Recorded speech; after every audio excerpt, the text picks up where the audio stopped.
How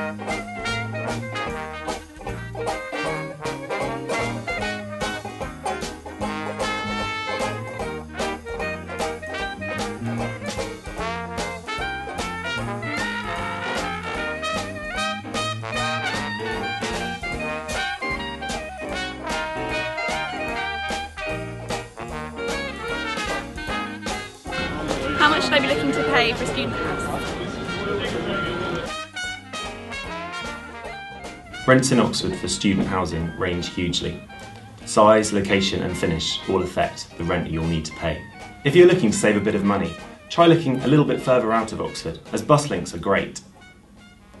Yeah, I think the other thing to bear in mind about rent is that the demand is on the best properties, so the ones with the highest rent, and that's why there's such a rush at the start, because there's plenty of very ordinary student property left. Why do we get charged an admin fee? Ask your agent or landlord what the admin fee covers. It should cover referencing, drafting of documents and guarantor forms. Quite often agents will also charge you a check-out fee, so make sure you ask at the point of booking. Yeah, that's right. I think it's important that you understand that the client for the agent is the landlord, and the agent must represent the interests of that person. The fact that they're actually taking some money from you helps to balance it a little and means that they must provide some service to you, the tenant. How do I know the agent is safe?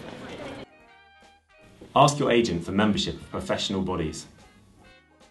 And I think the other thing that you could do is ask the agent what percentage of deposit money was returned to students in the previous year. You could ask all kinds of questions that would give you information. Do all your properties have electrical safety certificates and gas safety certificates? If they feel uncomfortable with the questions, they may not be the agent that you need to choose. How do I know the property is safe? All properties should have a gas safety certificate where appropriate. Oxford City is bringing in new regulations, meaning that both fire safety and electrical safety will also need to be regulated. Yes. The other thing that you could consider doing, of course, is going back after you've had your viewing, without the agent or landlord present, and talking to the existing tenants, because they'll give you a lot of information about how quickly maintenance is responded to, what the house is like, if there are any inherent problems, and it's all very useful information. So what's a guarantor? It would be pretty immoral of us to offer a contract to someone who had no income and therefore no means to pay. That's why we ask for a guarantor. This means that your parents or somebody that knows you well will underwrite the rent and underwrite your agreement in the contract. Your agent might ask that your guarantor is a UK or EU homeowner, and they may be credit checked. How do I make sure my deposit is protected? You must make sure that your deposit has been registered with the appropriate body. There are 3 schemes, 3 government-run schemes, and any one of them will do. But in your contract, you should have prescribed information which tells you which scheme it's registered with and when it was registered. You need to also make sure that your agent or landlord provides you with a certificate. There'll be a prescribed amount of time which the agent has to provide you with that information and with that certificate of registration. So just check up on exactly what the time frame is and ensure that after you've paid your money you have received it within a reasonable time frame. 14 days. Is it? Yeah.